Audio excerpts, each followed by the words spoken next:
As soon as I opened the front door, I could hear them arguing. Recently, it was all they seemed to do.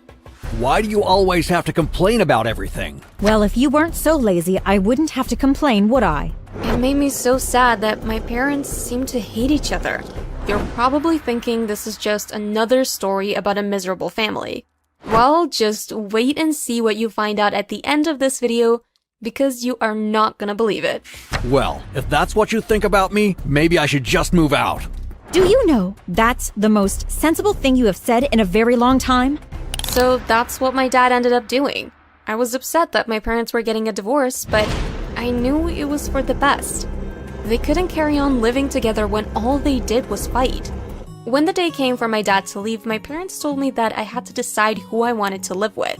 You are old enough to make your own decision. You must decide who you want to live with, me or your father. But how could I make that choice? I loved both of my parents. How could I pick one over the other? So I decided I would just leave it to chance. I can't choose between you two, so I'm gonna flip a coin. If it's tails, I live with Dad. If it's heads, I will live with you, Mom. I spun the coin high up into the air and watched as it spun around and around before finally catching it on the back of my hand. I lifted my hand up and looked at the coin. Tails. So you will go with your father? I looked at Mom sadly. I'm gonna miss you, Mom. Don't be silly. We will see each other all the time. You can still come over and stay with me. I gave my mom a hug and Dad and I left. At first, it was a bit strange living with just my dad, but before long we settled into our routine and it was all fine. To be honest, it was nice just living in a house with no arguing or fighting. I went to see my mom whenever I could and she seemed a lot happier too. But then one day, things changed. I had just got home from school and was in the kitchen making a sandwich when I heard my dad come in. Beth, come here. There's someone I want you to meet. I went through to the lounge and saw my dad was there with a woman. This is Riza. She's my girlfriend. Your what? My girlfriend, Beth. I couldn't believe what I was hearing. What does he want a girlfriend for? I wanted to tell him that he shouldn't have a girlfriend, that it would just ruin everything, but instead I just smiled at her.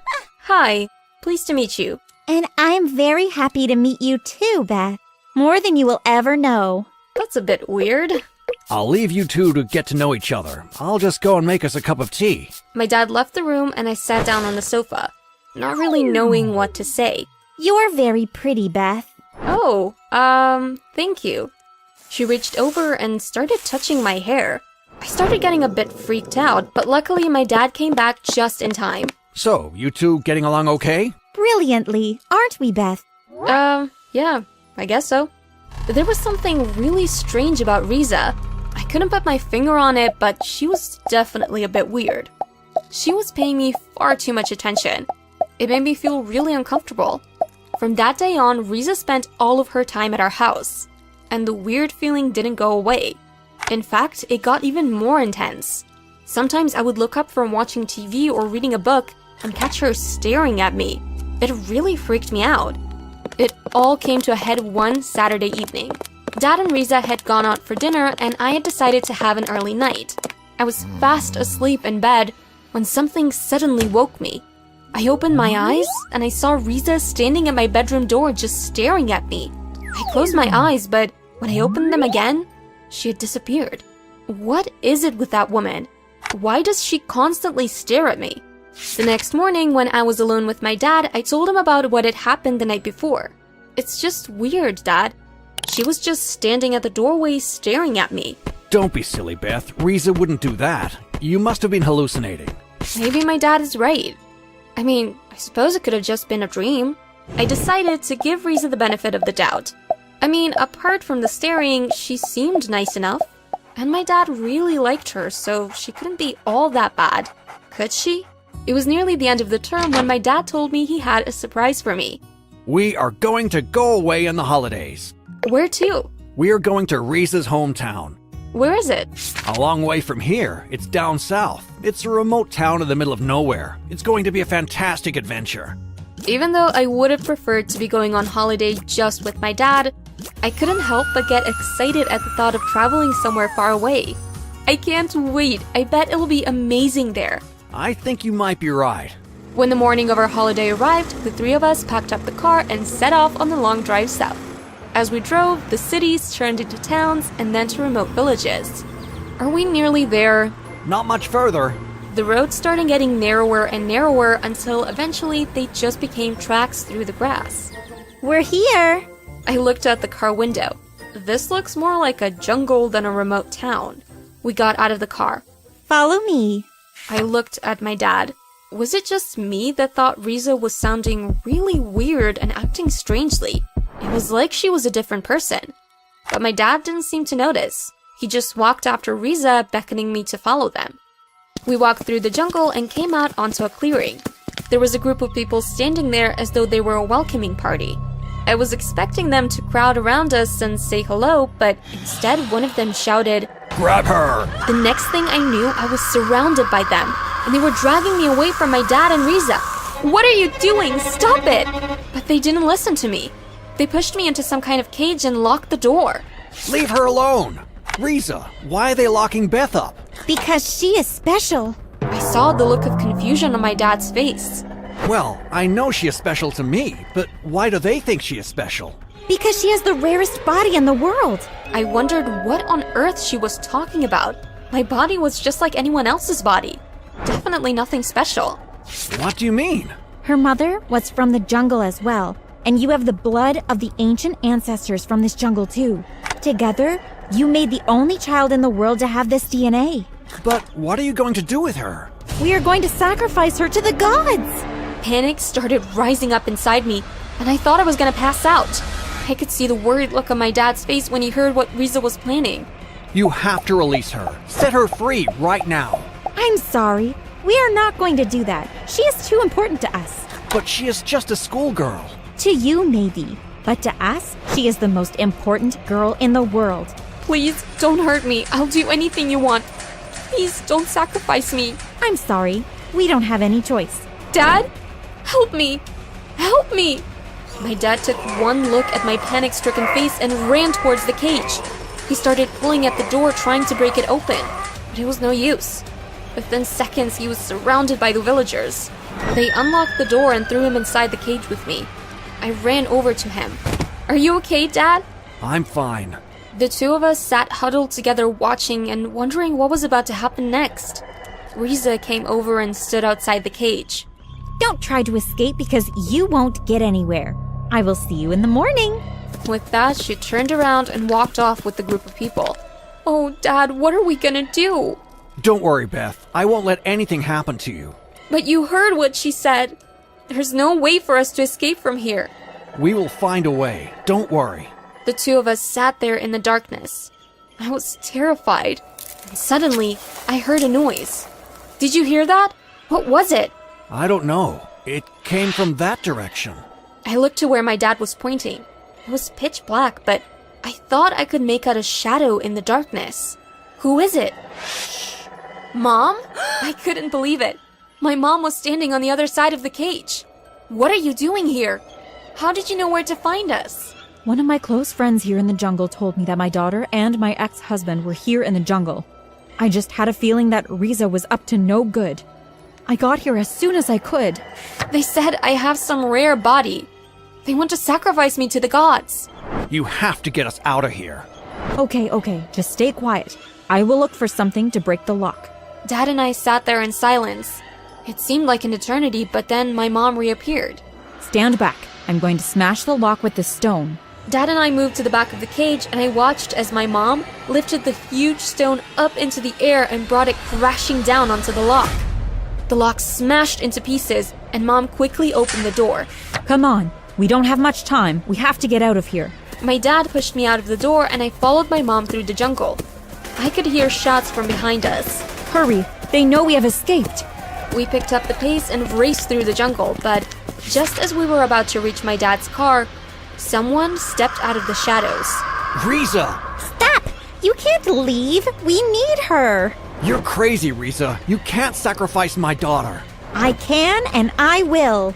Is that the only reason you wanted to be my girlfriend? So that you could get close to Beth? I admit that was the reason at first, but then I started to fall in love with you. Well, if you love me, then let Beth go. Riza looked like she was considering it, but then she just laughed. You don't think I would put you before the gods, do you? You're the crazy one. My dad looked at my mom and me and then reached inside his pocket. He threw his car keys to my mom. Go! Take my car and get Beth out of here! But what about you, Dad? Don't worry about me. I will stay behind to block Reezer and her people. I stood there hesitating. Go on, there's no time to lose. Your dad is right, Beth. We have to get you out of here. I love you, Dad. I love you too. Mom and I ran ahead and jumped into Dad's car. She started the engine and drove off just in time. As we drove away, I could see through the rear window the villagers running after the car. I can't believe Dad sacrificed himself to save us. Your dad is a good man, Beth. I looked at my mom, but I thought you hated him. No, Beth, I don't hate him. Actually, I still love him, but we just couldn't live together. Do you think you'll be okay? Don't worry. As soon as we get to the next town, I'm going to stop and call the police. They will find him. Mom did exactly what she said. As soon as we reached the first town, she drove straight to the police station. I have to report a crime. What is it? The villagers from my hometown tried to sacrifice my daughter to the gods. Her father stayed behind to block them so that we could escape. You have to go back and save him. That was 2 months ago. We still haven't heard any word from my dad. The police are still out looking for him. They think that he managed to escape from the villagers, but they have no idea where he is now. I can't stop thinking about what he did for me, and I just pray that one day the police will rescue him and bring him home to me. Life was pretty tough for me growing up. You see, I didn't live a normal life like you probably did. I lived alone on a deserted island. I'm not really sure how I came to be there. It wasn't something I really thought about. I didn't have to sit and wonder about my life, because I had to spend every waking minute looking for my next meal. I couldn't go to a supermarket or get takeaway. I had to hunt and fish and eat whatever I could find. But before I go on, make sure you like and subscribe and hit that notification bell, or you might end up living on your own desert island. The first thing I did when I woke up every morning was go down to the ocean and try to spear a fish. It wasn't easy. The fish were really fast, but I persevered, and sometimes I got lucky. I lived off wild berries and plants that grew on the island. Sometimes I would come across a bird egg in a nest, and I would cook it over a fire made from twigs. I had made a shelter to sleep in, but it wasn't very comfortable, and when it rained, the water would come running through the ceiling and soak me in my bed. Sometimes when I was lying there, I would imagine that one day someone would come and rescue me. But of course, that never happened. I tried not to think too much about the future because if I did, it would make me depressed. Instead, I just concentrated on my daily tasks. One of my biggest concerns was finding fresh water to drink. One time I ran out of water and was so thirsty that I drank some water from the ocean. Oh, was that a big mistake. I was so ill, I just lay in my shelter for about 3 days. I honestly thought I was going to die, but I didn't. I knew that I had to find a way to catch the rainwater, so I collected coconut shells and laid them out on the floor. When it rained, they filled up with water, which was safe for me to drink. Sometimes I would see a boat sailing by in the distance. The first few times it happened, I would run down to the shore and wave my arms in the air, frantically trying to get their attention. But they never saw me, so eventually I gave up even trying. I would just sit and watch until the boat disappeared over the horizon. Life on the island was pretty boring. It was the same thing day in and day out. Get up, make a fire, go find something to eat. Come home, cook, eat, and sleep. I thought nothing exciting would ever happen to me, but I was wrong. One day, everything changed.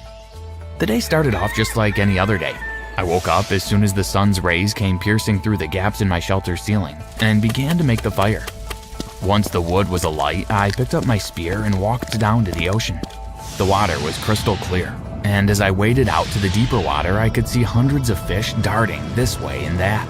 I lifted my spear into the air and waited for the perfect moment to strike. But suddenly, I heard a strange noise coming from under the water. I was about to dive under to investigate when I felt something wrap itself around my legs. The next thing I knew, I was being dragged under the water. Ah!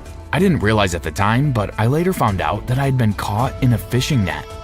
As I struggled under the water trying to break free, I suddenly felt myself being pulled up to the surface. I gasped for breath and was shocked to see a woman standing in front of me. What? Who? Where did you come from? I was sailing past and I saw you. Lucky for you, I'm here to rescue you. I can't believe it. I've dreamt of this moment for so long, but I thought it would never happen. Well, it has happened. I'm gonna take you home and you can live with me. It was all so surreal. One minute I was all alone on my island, and the next I was sailing away on her boat to a new life. When the boat docked, I looked around. Everything was so different to my island. For one thing, it was so noisy. Everywhere was the sound of traffic and people. It hurt my ears. Why is it so loud? What? It's not loud. It's always like this. Don't worry, you'll soon get used to it. Everything felt really strange to me. I had never been in a car before, so the first time she started the engine, I nearly jumped out of my skin. What's that? It's my car. It's how we get around in the city. As we drove through the streets, I gazed out of the car window, taking in all the sights. I couldn't believe how many people were around. They were rushing here and there like tiny ants running through the jungle. When we arrived at her house, she showed me to my room. You can sleep here. The bathroom is across the hallway and my room is at the opposite end. Thank you, it's amazing. Take a shower and then come downstairs. I'll have your dinner ready for you. As soon as she closed the bedroom door, I threw myself on the bed and gazed up at the ceiling. It was the first time in my life that I had had a proper roof over my head. Is this actually really happening? I pinched myself to make sure I wasn't dreaming. Nope, it's not a dream. When I came downstairs, I could see the woman was in the kitchen. Come on, your dinner's waiting. Thank you, ma'am. You can call me Mom. It felt a bit strange to me to call her that, but after everything she had done for me, it was the least that I could do. Okay, Mom, thank you. She put the plate down in front of me. When I saw what was on it, I was shocked. It was a plate full of worms. Come on now, eat up. I picked up the fork and began to eat the worms. To be honest, I was just grateful to have someone provide me with a meal instead of me having to go and hunt for something. I didn't question whether or not it was a normal meal. Tomorrow you start school. I've called the principal at our local school and he offered you a place there. Wow, thank you, that's amazing. The next morning, I woke up bright and early. I was so excited to be going to school. When I arrived at the school gates, the principal was waiting to meet me. You must be Tom. Welcome to our school. Thank you, sir. Standing beside the principal was a boy about my age. This is Adam. He is going to show you around. Hi, Adam. Hi, Tom. Come with me. Adam was really nice to me. I'd never had a friend before, so it felt really good to have someone to laugh and joke with. So, you really lived on an island all by yourself? Yes, I did. Wow, that's so cool. I wish I could live on a desert island. It can get pretty boring being on your own, though. Yeah, but I bet it was so much fun. I guess so. That's the bell for class. Meet me at the canteen and we will have lunch together. Okay. The morning flew by, and before I knew it, it was time for lunch. My mom had packed me a lunchbox, so I took it out of my bag and went to meet Adam. Here, Tom, over here. I went to join Adam at his table. There were already a few other kids sitting there. They were all munching away on sandwiches and pieces of fruit. I was excited to see what my mom had put in my lunchbox for me, but when I opened the box, all that was inside was worms. When the other kids saw what was in my box, they all stopped and stared. One of the girls let out an almighty scream. Why have you got worms for your lunch? I was confused and didn't know what to say. Luckily, Adam saw my face and jumped in. It's just a prank. Of course he doesn't eat worms. I gave Adam a grateful look and whispered, "Thank you." Humans don't eat worms, you know? I was so confused. If people didn't eat worms, why had my mom given them to me? She must have known that everyone would freak out when they saw them. Why would she do that to me? As soon as I got home from school, I went and confronted my mom. Why did you give me worms for my lunch? People here don't eat worms. As soon as I had finished speaking, a strange look came over her face and she started acting really deranged. You're a fish. I caught you in a net, so you must be a fish, and fish eat worms. But I'm not a fish, I'm a boy. Of course you're a fish. You were in the water and I caught you in my net. As I sat there listening to her ranting, I realized that she was obviously crazy. I knew that I had no choice. I had to get away from her. I just remembered I have to, I stood up and ran to the front door. Where are you going? Come back, my little fish. That was the final straw. I ran out of the house as fast as I could. I had to get away from her. I ran towards the port, her chasing after me, but I was younger and faster than her. I managed to get onto her boat and start the engine before she reached the port. As I sailed out of the port, I could see her jumping onto another boat, and before long, she was following me. Oh my God, she's crazy. I was really scared. I didn't know what she was capable of doing. I pushed the boat to its limit, but it was no use. Her boat was bigger and faster, and within a few minutes, she had caught up to me. She pulled alongside me and started trying to throw a fishing net over my head. What are you doing? You're a psycho! Come here, my little fish. I'm gonna take you home. I dodged this way and that, trying to avoid being caught by her net. I told you, I'm not a fish. Yes, you are. Don't deny it. Somehow, by weaving my boat from side to side, I managed to avoid being trapped in her net. Eventually, I saw my island in the distance. If I can just make it to the island, I'll be able to escape from her. No one knows their way around the island as much as I do. I will be able to hide from her. As soon as my boat reached the shore, I jumped out and ran into the jungle. I could hear her footsteps right behind me. How is she keeping up with me? I emerged from the jungle and ran to the edge of the cliff. Now what am I going to do? I turned to face her, my heart beating 10 to the dozen. That's when I saw it. In her hand, she was holding a butcher's knife. I was terrified. What is she going to do? Now that I've caught my fish, it's time to make sushi. The next thing, she lunged at me. I quickly dodged to the left to avoid her knife. I watched as she went sailing over the edge of the cliff. I could hear her scream getting fainter and fainter until it finally disappeared altogether. I looked over the edge of the cliff, but all I could see was the ocean below. Phew, what a relief. She's gone.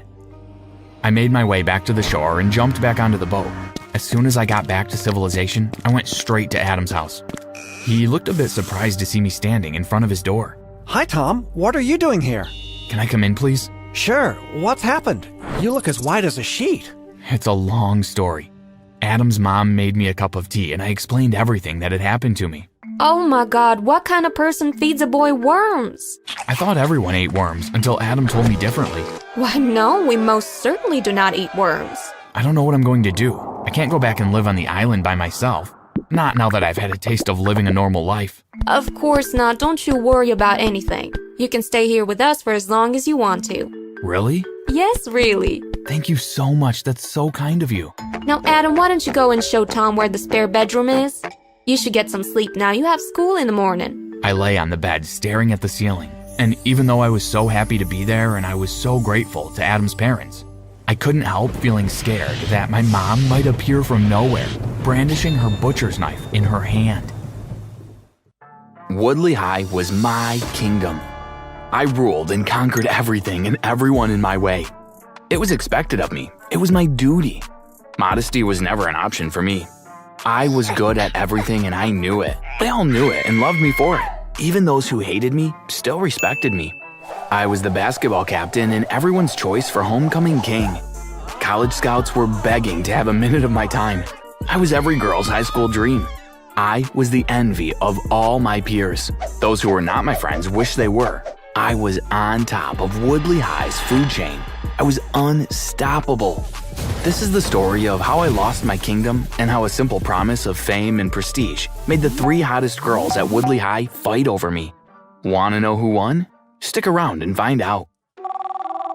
Hi, Han, what's up? Hey, are you free tonight? Dad's in town and we're having a good luck dinner for him before Saturday's game. I'm calling to invite you. I'm free, but are you sure he wants me there? I mean, he's the basketball coach at Greenfield High.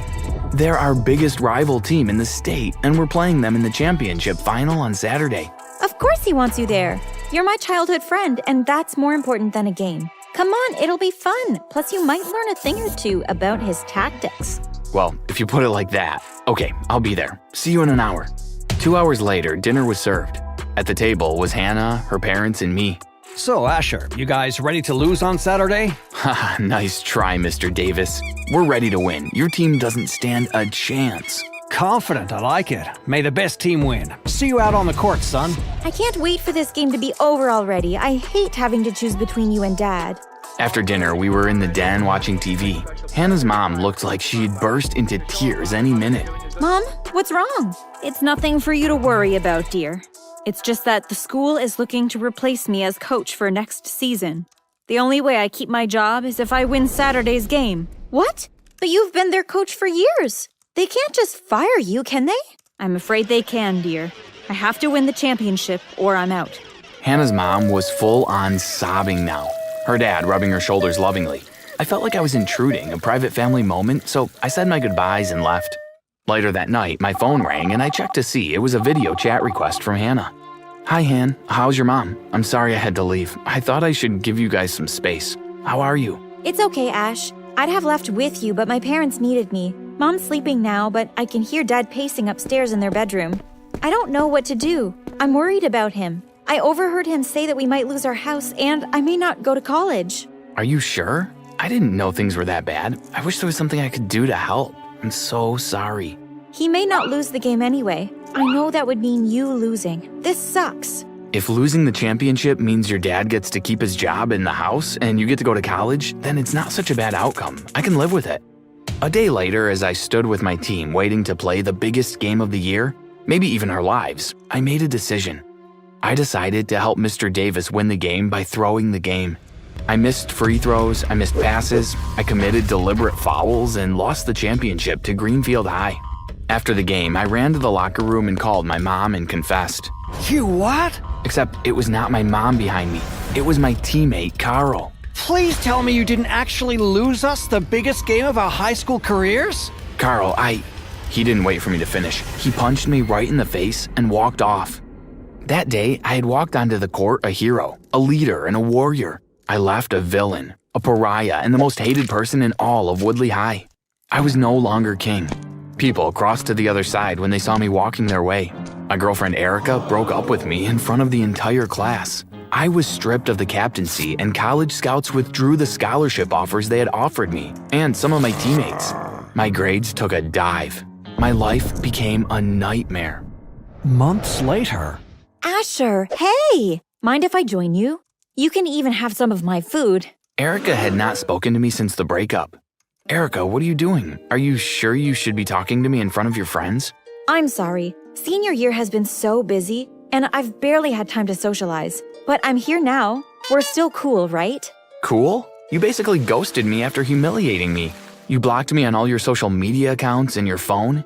You moved your desk away from mine, and you walk the other way when you see me at school. What was I supposed to do after what you did? It was either that or go down with you. Please tell me you understand and you forgive me. Please, Ash, I miss you. All right, sit. What do you want? I want to be friends again. I know we might never get back together, but we can still be friends. We could hang out at school and do whatever you feel like. This was too good to be true. Okay, I'll think about it. You better not be up to something. Great. I've sent you friend requests on all my socials. This is fun. Yay! What just happened? The afternoon classes were uneventful, except for a few winks and smiles from Erica. When the last bell rang, I hurried out of class before she could catch up with me. Something about the whole thing did not feel right. I was running through the school parking lot when I bumped into someone, literally. My books and papers went flying right out of my arms. Asher, are you all right? I'm so sorry. Let me help. I was in a squatting position trying to retrieve my books before the wind got them. I looked up at the sound of the familiar voice. Ashley? What? Ashley was the head cheerleader and one of the hottest girls at school. She and I used to run in the same social circles, although Erica never liked her. Like Erica, she'd barely looked my way this year. Actually, I'm glad I bumped into you. There's a party this weekend at my dad's beach house. We're even planning to light a bonfire. Will you come? I'd love to have you there. It's on Saturday. I hope you remember how to get there. If not, give me a call. See you. I was now sure I'd somehow hit my head and woken up in an alternate universe. It was almost dark when I arrived at the beach house.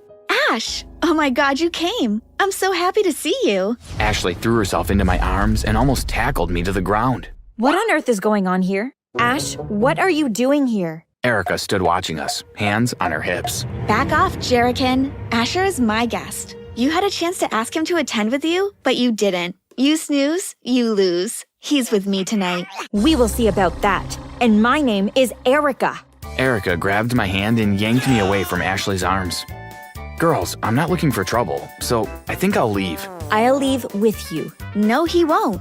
You leave. You're no longer welcome here. Come on, Ash. I had seen enough. I turned and walked back to my car, then drove home. So much for having friends again. On Monday morning, Lisa, the student body president, summoned me to her office. It was more of a closet than an office. Hi, I'm Asher. You asked to see me? Have a seat. So, how has senior year been treating you? I know you've been having some challenges.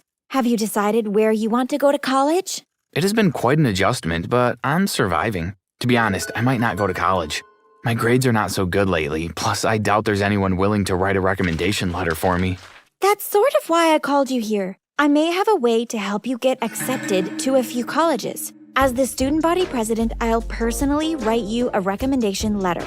I could also get the principal and the basketball coach to write you letters too. Slow clapping sounds came from behind me.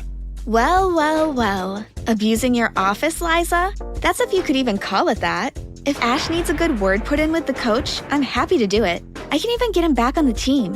Or did you forget that I'm head cheerleader? Get him back on the team, please. Your job is to look pretty, cheer, and clap for others, Ashley. Leave the actual work to me. Whatever, livid Liza. I'll be in the gymnasium waiting to actually introduce Ash to the new coach. Not sitting in my closet of an office making empty promises. How dare you? I was on my feet and out the door before this turned into another screaming match. Asher, wait. We're not done talking. I need to help you. She needed to help me? Throughout the week, Ashley and Erica sat next to me in class. During lunch, they fought over who'd carry my tray. Erica even offered to carry my books to and from class. I have to admit, it was a little flattering. Okay, a lot flattering. I was feeling like my old self. I even started to look forward to going to school again. But as with every fairy tale, my newfound happiness didn't last. I was naive to think it would. I got home from school one evening and found my brother Nate preparing dinner with Mom. Nate, when did you get here? Baby brother, it's so good to see you. Come here. Nate scooped me into his arms and spun me around. He always did this whenever he came home after being away for months at some fancy location shooting a blockbuster movie. My big brother was a famous movie star. Geez, put me down. I'm not your baby brother anymore. You'll always be my baby brother, and I'll always look out for you. After dinner, Nate and I were watching television when his phone rang. He declined the call, but not before I saw the caller ID. It said Erica Woodley High. Nate, why is my former girlfriend calling you? Are you two involved? No, what do you take me for? It's nothing, Ash. Forget you saw or anything. Fine, if you won't tell me, then she will. I'm calling her now. Don't. I'll tell you everything you want to know. I bet you've had quite an interesting week at school, right? How do you even know about her? Nate, what did you do? 2 weeks ago. OMG! You're Nathaniel Jeffries. You're like so famous. Well, I rolled my eyes. Why did I think it was a good idea to attend a high school party? Hey, gorgeous. I prefer Nate. Nathaniel is for my parents when they're really angry with me. You must be Ashley. Ashley was practically bouncing on her feet. I can't believe you're at my party. Guys, everyone, look who... I'd rather people don't know who I am. Can you keep a secret, Ashley? Of course. My lips are zips. Zipped. Huh? Whatever, Jerrican. Erica turned to me, effectively dismissing Ashley. What are you doing here, Nate? It's my party. Duh. I get to ask him that question. I'm here on assignment. I'm here because of Asher. Loser Asher? He's like a loser. Erica shifted uncomfortably. Well, after what happened last semester, someone decided to make a movie based on Asher's story. And they've asked me to play Asher's role.